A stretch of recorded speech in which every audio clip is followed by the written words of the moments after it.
নমস্কার, আমি রূপালী। আপনাদের সকলকে স্বাগত জানাচ্ছি এই অনুষ্ঠানে। প্রচুর মানুষের মনে জ্যোতিষ সম্বন্ধে প্রচুর দ্বিধা দ্বন্দ্ব। তার কারণ অনেকে মনে করেন, আমাকে অনেকে জিজ্ঞেস করেছেন, আচ্ছা মানে অ্যাস্ট্রোলজি কি সত্যি হয়? সবথেকে মজার কথা, জ্যোতিষ ভারতবর্ষের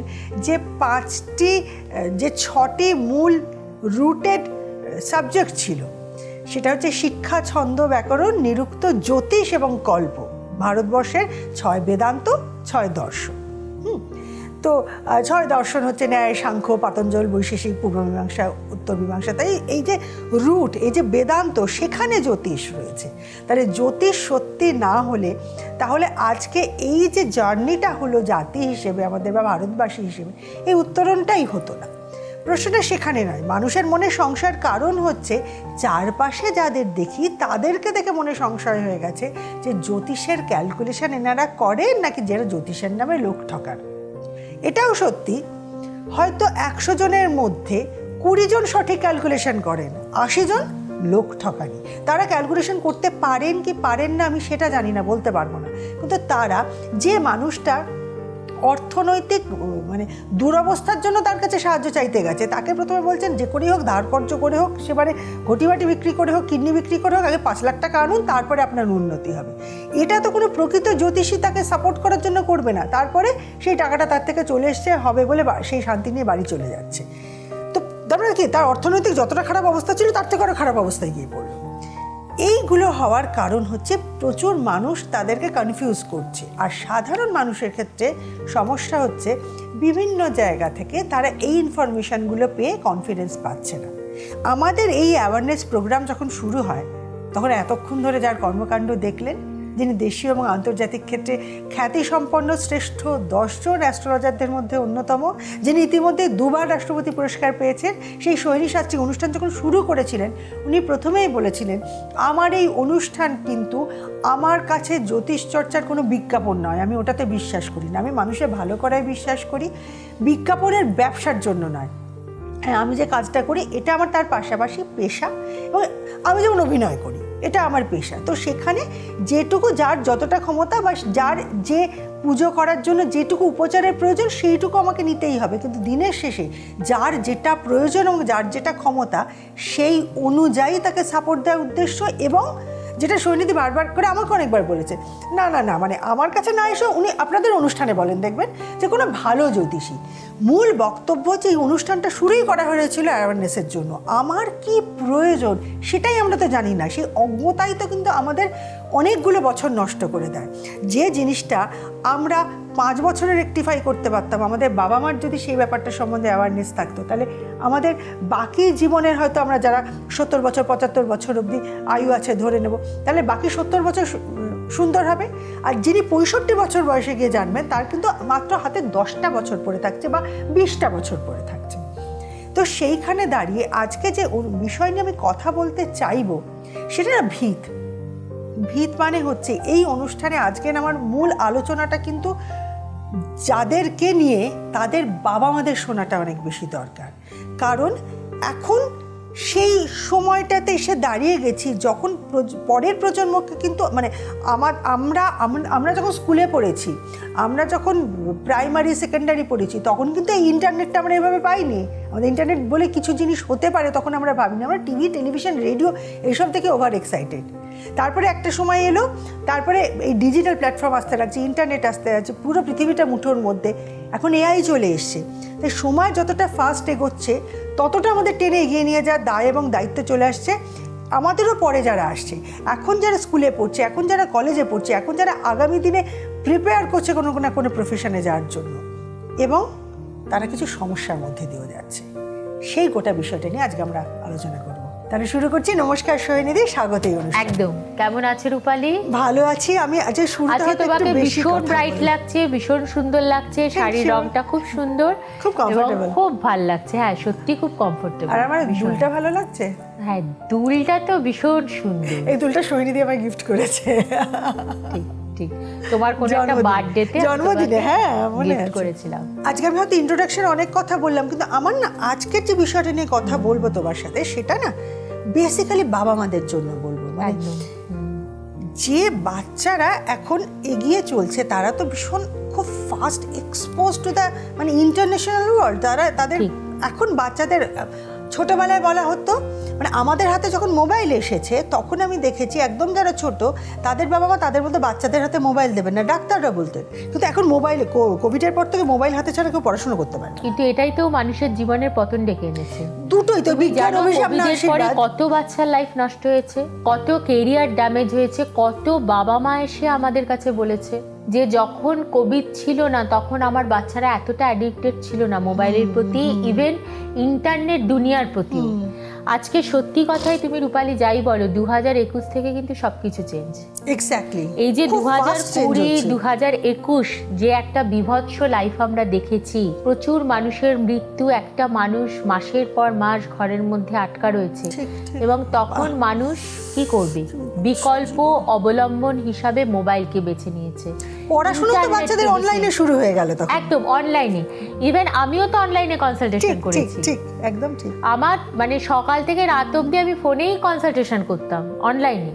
হ্যাঁ, অনলাইন যেমন আমাদের অনেক কিছু শেখাচ্ছে, এটাই বলছি, বিজ্ঞান অভিশাপও হ্যাঁ, আশীর্বাদ। বিজ্ঞান যেমন দুর্দান্ত ডেভেলপমেন্ট করেছে, আমরা যেমন অনলাইন থেকে অনেক কিছু শিখছি, কিন্তু আবার এটাও ঠিক বলে না সবকিছুরই একটা ভালো আছে, একদম। আবার একটা খারাপও আছে। খারাপ দিক কোনটা, যেটা আজকে আমাদের আলোচনা।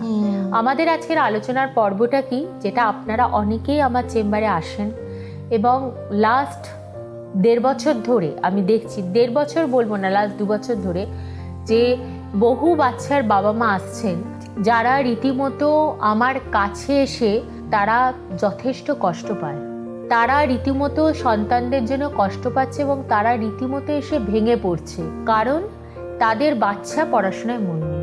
এবং প্রচণ্ড না, টিনেজার থেকে আর্লি অ্যাডোলেসেন্স থেকে শুরু করে লেট অ্যাডোলেসেন্স বা আরও হয়তো ক্যারিয়ারের মানে শুরুর দিকে মিড 20s অবধি নেশাটা তাদের মধ্যে বিভিন্ন ধরনের নেশা, খারাপ নেশা, যেটা বাবা মারা একদম বলতে পারে মাদক না। ব্যবহার করার, মানে মাদক মানে শুধু ব্যবহার মদ্যপান করছে নয়, তো, হ্যাঁ। বিভিন্ন রকমের বিভিন্ন ড্রাই নেশা, বিভিন্ন ভেরিয়েন্ট সেইটা তৈরি হচ্ছে। হ্যাঁ, বিভিন্ন ড্রাগ অ্যাডিকশন হয়ে যাচ্ছে। হ্যাঁ, drug addicted, alcohol addicted, even তার থেকেও বাজে কিছু হচ্ছে, বিভিন্ন জায়গায় যাওয়া আসা, বিভিন্ন ধরনের ফ্রেন্ডসদের সঙ্গে মেলামেশা, বিভিন্ন ধরনের পার্টিস। মানে একটা 13-14 বছরের ছেলে মেয়ে ভাবতে পারো আমাদের সময় আমরা পার্টি, হ্যাঁ অনেকেই বলবে যে এখন নর্মাল পার্টি না, কিছু ট্যাগ লাগানো, কিছু হ্যাঁ। বিশেষ ধরনের পার্টিতে বিশেষ তারা, ধরনের- যেখানে বিভিন্ন ধরনের নেশাত কবলের মানুষ পড়ে, সেটা অ্যাসোসিয়েশনের জন্য পড়ে। অ্যাসোসিয়েশনের জন্য, রাইট। বাট আমি এটা তোমায় জিজ্ঞেস করবো দিদি, তবু আমি ধরে নিচ্ছি যদি 100টা বাচ্চা হয় বা 100টা ছেলে মেয়ে হয়, তার মধ্যে এখানে ঢুকে যাচ্ছে হয়তো, আগে যেত 10 জন, এখন হয়তো সেখানে চলে যাচ্ছে আমি ধরে নিচ্ছি 40 জন 50 জন, মানে এইভাবে বাড়ছে। কিন্তু তাও কিছু মানুষ যাচ্ছে না, মানে যাদের যাওয়ার প্রবণতা হচ্ছে বা নেশার প্রতি একটা আকর্ষণ, যেমন রাহুর যারা প্রভাব, নেগেটিভ প্রভাবে থাকে তাদের একটা উশৃঙ্খলতা এটা থাকে, তুমি বলেছো। তো বাচ্চাদের চার্টে কি এরকম কিছু থাকে যেটা দেখে বোঝা যায় যে এই বাচ্চাটা কিন্তু পরবর্তীকালে যখন তার একটু বড় হবে তার বিভিন্ন জিনিসে আসক্তি তৈরি হবে? এটা কি চার্টে হয়? দেখো, আজকে আমরা যেটা নিয়ে আলোচনা করছি সেটা হচ্ছে আসক্তি, অ্যাডিকশন যে কোনো জিনিসের প্রতি, সেটা হতে পারে মোবাইল, হ্যাঁ যেটা ক্ষতিকারক, সেটা হতে পারে পড়াশোনায় আসক্তি হলে সমস্যা নেই, এক্সারসাইজে আসক্তি হলে তো সবথেকে ভালো, সেটা হতে পারে মোবাইলের প্রতি আসক্তি, সেটা হতে পারে ফেসবুকের প্রতি আসক্তি, সেটা হতে পারে অনলাইনের প্রতি আসক্তি, সেটা হতে পারে ড্রাগের প্রতি আসক্তি, সেটা হতে পারে মানে মাদকের প্রতি আসক্তি। শুনতে খারাপ লাগে যে একটা 15 বছরের ছেলে ড্রাগ খায়, শুনতে খারাপ লাগে যে একটা 16 বছরের মেয়ে সিগারেট খাচ্ছে। এবং তুমি একটা কথা ঠিকই বলেছো যে রাহুর প্রভাব যদি জন্মছকে খুব নেগেটিভলি থাকে, তাহলে কিন্তু একটা বাচ্চার জীবনে বা একটা মানুষের জীবনে অনেক কিছু নেগেটিভ জিনিস আসতে পারে, এবং সেটা বাচ্চা বয়স থেকে। এবং দেখতে হবে, যেটা আমি সবসময় বলে থাকি, যে দশা কি চলছে, তার মেন পিরিয়ড চলছে, জন্মছকে কিছু খারাপ যোগ নিয়ে তারা জন্মায়। যেমন ধরো একটা হতে পারে তার মধ্যে মূল যোগ, ধরো কোনো বাচ্চার মূল যোগে জন্ম। মূল যোগ মানে? মূলাযোগ। মূলাযোগ মানে ধরো সে মূলা নক্ষত্রে জন্মেছে এবং তার চন্দ্র মানে তার যে রাশি, সে কোনোভাবে রাহুর দ্বারা অ্যাফ্লিক্টেড, এবং সে হয়তো শনির ঘরে অবস্থান করে আছেন এবং তার ডিগ্রি হচ্ছে 25 থেকে 30 ডিগ্রি, অথবা 1 থেকে 5 ডিগ্রি, নয় ভেরি আর্লি অথবা শিশু। হ্যাঁ শিশু, নয় ভেরি লেট। তো লেট ডিগ্রিতে রয়েছে, না হলে আর্লি ডিগ্রিতে রয়েছে, না হলে সে শিশু, না হলে সে বৃদ্ধ। ফলে কি হয়, একটা জিনিস দেখো, আমাদের এই যে একটা বাচ্চা বা একটা মানুষ, আমি শুধু বাচ্চা বলবো না, যে একটা ছেলে বা মেয়ে কোন পথে যাবে, তার এই যে যেটা তুমি বললে যে আর্লি অ্যাডোলেসেন্স পিরিয়ড বা লেট অ্যাডোলেসেন্স পিরিয়ডে তার কি হবে, বা মিড 20 এজে তার জীবনে কি হবে, একটা বাচ্চার বা একটা মানুষ তৈরি হওয়ার প্রাইম টাইমটা কিন্তু শুরু হয়ে যায় 5 বছর বয়স। হ্যাঁ, বীজটা তো তখন তৈরি হচ্ছে, থেকে কিন্তু তার রুটটা শক্ত হচ্ছে, তার চরিত্র কি হবে সেটাও তার তৈরি চরিত্র হচ্ছে, কি হবে, তার পড়াশোনা, তার ব্রেন, সবকিছু কিন্তু বাবা মা বুঝতে পারে যে সে ব্রেনি নাকি সে নন ব্রেনি, সে কোন দিকে যেতে পারে, সবকিছুই কিন্তু একটা 5 থেকে 10 বছরের বাচ্চার মধ্যে দিয়ে কিন্তু আমরা বুঝতে পারি। এবার দেখো, একটা 5 থেকে 10 বছরের মধ্যে কিন্তু প্রত্যেকটা পেরেন্টস বুঝে যায় যে তার বাচ্চা কোন দিকে কোন লাইনের দিকে যাচ্ছে। এবার দেখো, কিছু আমরা অ্যাস্ট্রোলজার্সরা কিন্তু যখন একটা বাচ্চা জন্ম নেয় আমরা কিন্তু তখনই বুঝে যাই, আমাদের এতক্ষণ ওয়েট করতে হয় না। কারণ একটা বাচ্চা যে তিথিতে জন্মালো, যে দিনে জন্মালো, যে ক্ষণে জন্মালো, যে ইয়ারে জন্মালো, যে ডেটে জন্মালো, সেইটা হাতে নিয়ে আমরা কিন্তু একটা বাচ্চা, সদ্যজাত বাচ্চা জন্মানোর সঙ্গে সঙ্গে বলে দিতে পারি যে লাইফটা কোন দিকে যাবে। তার জন্যে কিন্তু তার পরিবেশ কেমন থাকবে, সে কোন বন্ধুর সঙ্গে মিশবে, তার জীবনে কি কি হতে যাচ্ছে, সেগুলো কিচ্ছু দরকার নেই।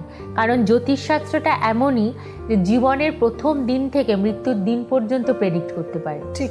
সুতরাং আমরা কিন্তু এটাকে এখন প্রেডিক্টিভ সায়েন্স বলি না, আমরা এটাকে বলি গাইডিং সায়েন্স।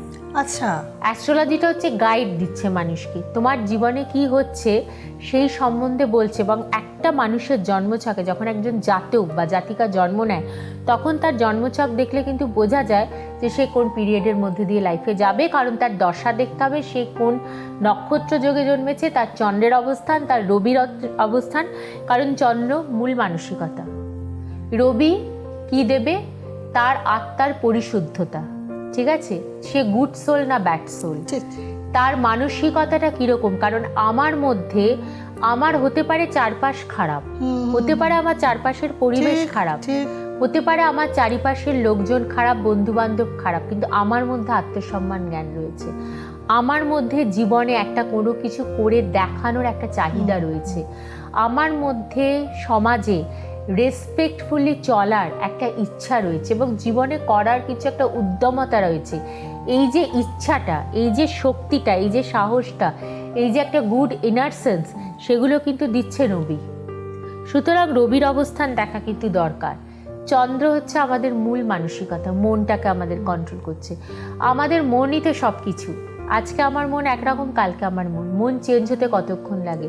সুতরাং আমাদের চন্দ্রের স্পিরিট কতটা আছে জন্মছকে, চন্দ্র কতটা শক্তিশালী, এবং চন্দ্র কোন নক্ষত্র যোগে রয়েছে, কার দৃষ্টিযুক্ত রয়েছে, কোন গ্রহের আন্ডারে রয়েছে, কত ডিগ্রিতে রয়েছে, সব কিছু দেখতে হবে মুনের। তার সঙ্গে হচ্ছে রবি, কারণ রবি তোমাকে সমাজে একটা শক্তিশালী জায়গায় পৌঁছাতে সাহায্য করবে। একটা তুমি শক্তিশালী জায়গায় পৌঁছালে তোমার একটা কেরিয়ার, ব্রাইট কেরিয়ার, একটা ব্রাইট ফিউচার, এটা কিন্তু সান দিচ্ছে, এবং রেসপেক্ট, সম্মান। তার সঙ্গে আমরা দেখব মঙ্গল সাহস, কারেজ, আমার মধ্যে এবং ডিসিপ্লিন, একদম পারফেক্ট বলেছে, ডিসিপ্লিন। মঙ্গল যাদের জন্মছকে ভালো হয় তাদের মধ্যে কিন্তু দেখবে যে তারা খুব ডিসিপ্লিন ওয়াইজ চলে, এবং তার সঙ্গে হচ্ছে তাদের সাহসিকতা। যখনই দেখা যাচ্ছে কারোর জন্মছকে যে মঙ্গলটা ড্যামেজ, মঙ্গল খারাপ ঘরে রয়েছে, মঙ্গল অশুভ নক্ষত্রে রয়েছে বা অ্যান্টি নক্ষত্রে রয়েছে, অ্যান্টি হাউসে রয়েছে, অ্যান্টি রাশিতে রয়েছে, অ্যান্টি রাশির দৃষ্টিযুক্ত হয়ে রয়েছে, অ্যান্টি গ্রহের দৃষ্টিযুক্ত হয়ে রয়েছে, কনজাংশন করেছে অ্যান্টি গ্রহের সঙ্গে, তার মানে মঙ্গলটা ড্যামেজ। তখন কিন্তু তার মধ্যে ডিসিপ্লিনের অভাব। এই যে আজকাল যে বাবা মারা আমাদের কাছে আসেন এবং এসে দেখা যায় এক একটা খুব ভালো ভালো ফ্যামিলির ছেলেমেয়েরা আসছে, কিন্তু তাদের বাচ্চা একদম মানে একটা খুব খারাপ পথে চলে গেছে। এটা সাধু সর্প দোষ থাকলে হয়, শনি কেতু সহযোগে হয়, কখনো রাহু শনি একত্রে রয়েছে হবে, লগ্নের পঞ্চম ভাব ডিস্টার্ব হবে, লগ্ন ভাব ডিস্টার্ব হবে, দ্বিতীয় ভাব ডিস্টার্ব। তোমার এখনকার ইমিডিয়েট মানসিক ইচ্ছা, আমরা লগ্নের সেকেন্ড হাউস থেকে বিচার করি, হবে লগ্নের 5th হাউস থেকে বিচার করি, লগ্নের 4th হাউস রাহু বসে আছে, অবস্থান করে আছে, রাহুর সঙ্গে রবি, রাহুর সঙ্গে চন্দ্র কানেক্টেড, গ্রহণদোষ তৈরি হয়ে গেল, সেই ক্ষেত্রে কিন্তু এটা হবে। এবং প্রচণ্ড প্রতিশোধী, প্রচণ্ড রিভেঞ্জ এবং চাপা, এটা কিন্তু মঙ্গল দেয়, এটা কিন্তু রাহুর কানেকশানে হয়। এবং কিছু ক্ষেত্রে দেখা যায় কারোর জন্মছকে রাহু 12th হাউসে রয়েছে, রাহু শুক্র 12th হাউসে রয়েছে, রাহু শুক্র একত্রে 12th হাউসে, সেই সমস্ত ক্ষেত্রে কিন্তু দেখা যায় খুব আর্লি এজে জেলে যাওয়া, আর্লি এজে খুন করা, আর্লি এজে তার লাইফটাই পুরো স্পয়েল হয়ে গেল। ধরো এই যে বাচ্চার কথাটা তুমি বললে, তুমি জেনেছো মানে সবাই জেনে গেছে, এটা পুলিশের কানেও গেছে, এখন তো সবকিছুই খবর হয়ে যায়, নিউজ হয়ে যায়, তার মানে তার লাইফটা স্পয়েল হয়ে গেল। না সে স্কুলে স্থান পাচ্ছে, না তাকে বাবা মা ভালোবাসতে পারছে, সমাজে একটা সমাজ তাকে দেখবে, না তাকে ফ্রেন্ডসরা দেখবে, না তাকে রিলেটিভসরা দেখবে, তাহলে তার কিন্তু জীবনটা এখন থেকেই নষ্ট হয়ে গেল। লোকের চোখে কি ছেলেটা খারাপ, মেয়েটা খারাপ, কিন্তু একজন প্রকৃত অ্যাস্ট্রোলজার বলবে না, তার গ্রহ খারাপ। তাহলে আমি একটা কথা জিজ্ঞেস করছি সোনিদি, এই রকম ক্ষেত্রে আমি জাস্ট একদম চোখ বন্ধ করে বলছি, একটি শিশু হওয়ার সাথে সাথে বাবা মায়ের যেমন ডাক্তার দেখানো, চাইল্ড স্পেশালিস্ট দেখানো, তার টিকাকরণ যেরকম জরুরি, ঠিক সেই রকমই তার বাবা মার একজন অ্যাস্ট্রোলজারের কাছে নিয়ে এসে সঠিক কনসালটেশন নেওয়াটা ইকুয়ালি জরুরি নয়? আমি তো সব সময় বলি যে জন্মের পরে কেউ দেখালে তো ভীষণই ভালো, তার জন্ম হয়েছে 1-2 মাস পরে তার জন্মছক, এটা 5 বছরে হোক, 7 বছরে হোক, 10 বছরে হোক, 14 বছরে হোক, আমি সব সময় বলি যে 5 থেকে 15 বছর বয়সের মধ্যে আসুন, যখন একটা ছেলে বা মেয়ে বড় হচ্ছে তখন সেটা কিন্তু তার প্রাইম টাইম। আপনি তার প্রাইম টাইম মানে তার ভিতটা যদি শক্ত করতে পারেন, একটা বাড়ি যখন তৈরি হয় তখন যদি ইটের যে বুননগুলো হয়, গাঁথানি, সেটা যদি লুজ থেকে যায় তাহলে কিন্তু একটা সময় বাড়ি কিন্তু ভেঙে যাবে। আপনি কিন্তু প্রপার যে সময়টা একটা মানুষের যে ঠিকঠাক এজ, যে 5 থেকে 15 বছর যে একটা এজ, যে সময় একটা জাতক বা জাতিকা তৈরি হওয়ার সময়, সেই সময়টা যদি তাকে কারেকশন করা না যায়, তাকে যদি জীবনটা ঠিক করা না যায়, পরবর্তীকালে গিয়ে কিন্তু ভোগান্তি আছে।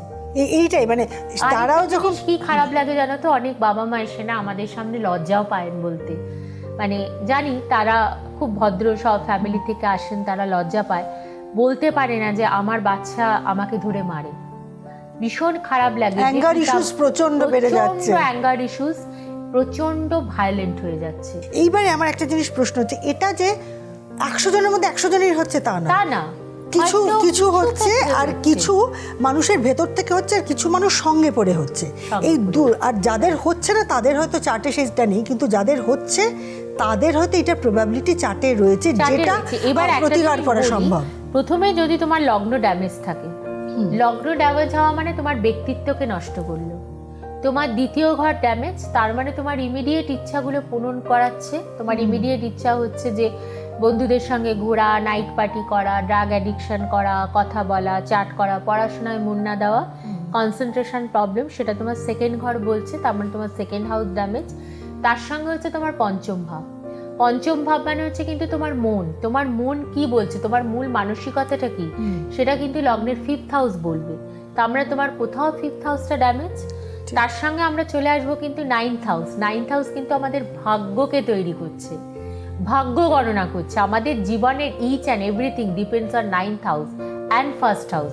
আমাদের যদি 1st হাউস স্ট্রং থাকে অ্যান্ড 9th হাউস স্ট্রং থাকে, তাহলে কিন্তু আমরা জীবনে অনেক কিছু অ্যাচিভ করতে পারি। আর এই দুটো জায়গা যদি পুয়ার হয়ে যায়, তাহলে আমাদের জীবনের অনেক কিছু ভালো থেকেও আমরা কিন্তু বঞ্চিত হতে পারি। সুতরাং 9th হাউস হচ্ছে মেইন, সেটা আমাকে দেখতে হচ্ছে, যিনি আমাকে ভাগ্য দিচ্ছেন। তারপরে আলটিমেটলি আমরা চলে যাব কিন্তু 11th হাউসে, কারণ 11th হাউস হচ্ছে আলটিমেট গেনার। আমি যাই করি, আমি একটা ভালো চাকরি করছি, যাই চাকরি করি, কিন্তু আমি একটা দিনের শেষে বা মাসের শেষে গিয়ে আমি একটা স্যালারি ড্র করছি, আমি একটা সুশৃঙ্খলভাবে জীবন যাপন করছি, সবকিছুই কিন্তু আমার একাদশ ভাব বলবো যে আমি কেমন আছি, আমি জীবনটাকে কিভাবে চালাচ্ছি। সুতরাং লগ্ন 2nd, 5th, 9th এবং 11th এটা হচ্ছে মেন। সুতরাং প্রথমেই যখন আমরা একজন জাতক বা জাতিকার জন্মছক হাতে পাচ্ছি, একটি ছেলে বা মেয়ে, প্রথমেই আমরা কিন্তু এই কয়েকটা ঘরের উপর নজর দেব। লগ্ন দেখব, 2nd দেখব, 5th দেখব, 9th দেখব এবং 11th, 5টা ঘর। তার সঙ্গে আমার কিন্তু চন্দ্রকে দেখতে হবে, রবিকে দেখতে হবে, মঙ্গলকে দেখতে হবে, এবং তার সঙ্গে আমার বৃহস্পতিকেও দেখতে হবে, কারণ বৃহস্পতি কিন্তু গুরু, এবং গুরুর আশীর্বাদ আমাদের সকলের দরকার। বৃহস্পতি কিন্তু আমাদের মধ্যে নলেজ, কোনো কিছু বোঝার যে বোধ, শক্তি। দেখো, বাচ্চা বয়সে তো আমরা অনেক কিছু বুঝতে পারি না, কিন্তু অনেক ঘাত প্রতিঘাতের মধ্যে দিয়ে আমরা যখন ম্যাচিওর হই, আমাদের যখন একটা এজ হয়, তখন কিন্তু আমরা অনেক জিনিস ভাবি যে এটা বাচ্চাবেলায় করতাম, এটা তো হাসি। এক্স্যাক্টলি, এই যে বাচ্চাগুলো এখন হচ্ছে, তারা যখন বাবা হবে বা মা হবে, তখন কিন্তু তারা বুঝবে ভুলটা কি করেছি, তাদের সন্তানরা এটা করছে, তখন কিন্তু তারা ভাববে যে আমরা যেটা করেছি সেটা তো দোষ, ভুল করেছি। এখন তারা হয়তো এটার থেকে আনন্দ পাচ্ছে, কিন্তু তখন তারা পারবে না। এই যে বৃহস্পতি কিন্তু এই বোধ শক্তিটা দেয় যে আমি কিসের মধ্যে আছি, আমি কি জার্নি করছি, সেই যে বোধ শক্তিটা, জ্ঞান, নলেজ, এটা কিন্তু আমরা বৃহস্পতি থেকে পাই। আর উশৃঙ্খলতা, সেটা কিন্তু রাহু দেয়, তার সঙ্গে মঙ্গল দেয়, তার সঙ্গে কেতু দিচ্ছে, এবং তার সঙ্গে কিন্তু শুক্র দেয়। কারণ একটা জিনিস বলি, মঙ্গল ডিসিপ্লিনও দেয়, আবার উশৃঙ্খলতাও দেয়। হ্যাঁ, মঙ্গল খারাপ মানে উশৃঙ্খলতা, রাহু খারাপ মানে উশৃঙ্খলতা।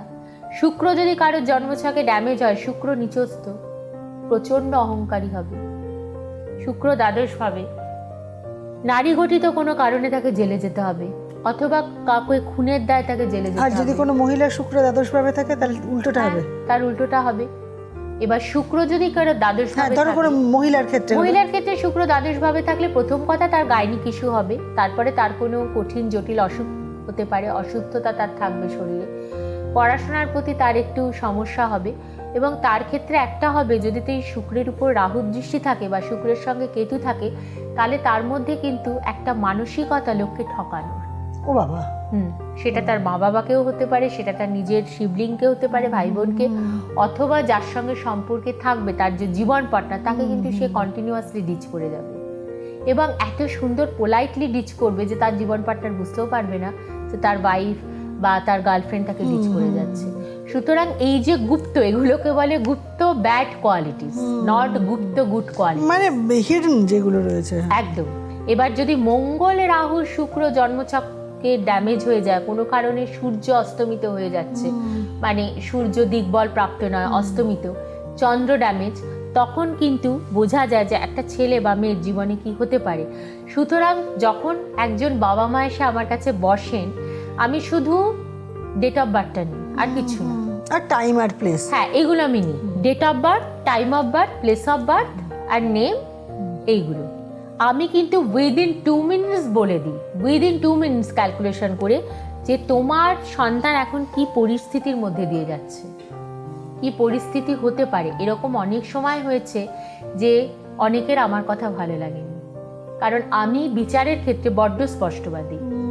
আমি এটাই বলবো প্রত্যেকটা দর্শককে, যাদের হয়তো পরিবার এরকম আছে, হয়তো ভাবছেন দেখাবেন, হ্যাঁ আপনারা কোনো ভালো অ্যাস্ট্রোলজারকে দেখান, কিন্তু সন্তান খুব খারাপ হওয়ার আগে তাকে যদি বিফোর কোনো প্রিপারেশন দিয়ে দেওয়া যায়, তাহলে হয়তো মাতা পিতা হিসাবে আপনারা সন্তানকে কিন্তু সঠিকভাবে সুরক্ষিত করতে পারছেন। একদম ঠিক কথা যেটা সোহিনীদি বললেন, এমন খুব মনে হলো যে এখন হয়তো অনেকের ক্ষেত্রেই হয় যে না আমার তো বাচ্চা পড়ছে, আমার তো বাচ্চা শুনছে, না আমার তো মেয়েটা করছে, আমার তো ছেলেটা করছে, এই করতে করতে প্রথম কথা হচ্ছে যখন শুরু হয় না ভাঙন, ওপরটা যতক্ষণ না ধসে পড়ছে, তলা থেকে যে কোথায় চোরাবালিটা তলিয়ে যাচ্ছে আমরা সবসময় জানতে পারি না। তাই সেখানে দাঁড়িয়ে একটা বাচ্চাকে বড় করার সময় যদি আজকে মনে হয় যে আজকে আমি গেলাম না গাফিলতি করে, কিন্তু পরে মনে হয় ইস যদি যেতাম, আমি ভুল করলাম, এই ভুলটাই কি হয়, বাবা মারা নিজেরা নিজেদেরকে কোনোদিন ক্ষমা করতে পারে না, এই অপরাধবোধ সারা জীবন তাদেরকে কুরে কুরে খায়। তাই সময় থাকতে থাকতে prevention is better than cure. Doctor Sohini শাস্ত্রীর কাছে পৌঁছে একবার জন্মছকটা দেখিয়ে নেওয়া, এবং গড ফরবিড যদি কোনো সমস্যা থাকে সেটা সম্পূর্ণ প্রতিকার করার এই চেষ্টাটুকু করাটাই কিন্তু প্রতিটা বাবা মার হাতে থাকে। নিজের সন্তানের বা ভাই বোনের বা কাছের কারো, ভাইপো ভাইজির যারই হোক না কেন, সঠিক date of birth, place of birth, time of birth আর তার নাম, এই নিয়ে পৌঁছে যেতে হয়, এবং পৌঁছে গিয়ে উপকৃত হয়েছে প্রচুর মানুষ। আসুন কোনো একজনের কথা শুনে নিই তার মুখ থেকে। নমস্কার, আমি কাবেরী সমাদ্দার। আমি ম্যাডামের কাছে 2024 সালে এসেছিলাম। আমার যে প্রবলেমগুলো ছিল ম্যাডাম সব কিছু বিচার করে আমাকে কিছু রেমেডি দিয়েছিল এবং 1 ইয়ার বাদে ম্যাডাম আমাকে রিপোর্ট করতে বলেছিল। আমার সেই সময়ে যে কন্ডিশন ছিল, মানে আমার অনেক ক্ষেত্রে অনেক বাধা এসেছে লাইফে, সেগুলো ম্যাডাম বিচার করার পরে যা যা রেমেডি দিয়েছেন সেগুলো সব ওভারকাম করে গেছি। এবং আমি আমার একটা মানে দুঃসম্পর্কের দাদাই হয়, তার কাছ থেকে আমি ম্যাডামের ইনফরমেশন পেয়েছিলাম। সেখান থেকে আমি ম্যাডামের কাছে এসে আমি সত্যি খুবই খুশি। এবং এরকম আমি ম্যাডামের মানে এই যে বিচার করা বা রেমেডি দেয় এবং ম্যাডামের খুব আন্তরিক ব্যবহার, এগুলোতে আমি খুব খুশি এগুলোর জন্যে। কলকাতায় ডক্টর সৈনী শাস্ত্রীর চেম্বার 25 শ্যামাপ্রসাদ মুখার্জি রোড, কলকাতা 25, এই ঠিকানা। দিল্লিতে চিত্তরঞ্জন পার্কে। এছাড়া দেশের বিভিন্ন জায়গায় এবং বিশ্বের বিভিন্ন জায়গায় উনি চেম্বার করে থাকেন। কিন্তু যদি মনে হয় সেই চেম্বারে যাওয়াটা ডিফিকাল্ট, তাহলে অনলাইন কনসালটেশনেরও ব্যবস্থা রয়েছে 100%। খালি এই দুটো ক্ষেত্রে, মানে অফলাইনে ভিজিট করুন বা অনলাইন কনসালটেশন নিন, আপনাদের কিন্তু যে নাম্বারটা রয়েছে সেই নাম্বারে অথবা মেল করে একটা অ্যাপয়েন্টমেন্ট নিতে হবে। আজকের মতন সময় শেষ। আমার মনে হয় আজকের এই বিষয়টা না, অনেকেই আমাকে সামনাসামনি দেখা হয়, কথা হয়, প্রোগ্রাম দেখছি, আচ্ছা এইটা সমস্যা ওইটা সমস্যা বলে। তো আমার মনে হলো যে সব থেকে বেশি জ্যোতিষশাস্ত্রের প্রয়োজন বাবা মাদের জন্য, বাচ্চার লাইফটা। কারণ আমাদের যতটা হয়ে গেছে হয়ে গেছে, কিন্তু যার 5 বছর, যার 10 বছর, তার কিন্তু পুরোটা বাকি আছে। তারটা যদি সেট করে ফেলা যায়, একদম ঠিক। তাহলে আজকের মতন সময় শেষ, অনুষ্ঠান শেষ হচ্ছে। আজকের মতন বিদায় নিচ্ছি। আগামী দিন এই সময় এই চ্যানেলে এই অনুষ্ঠানে আপনাদের সঙ্গে আবার দেখা হবে। ভালো থাকবেন।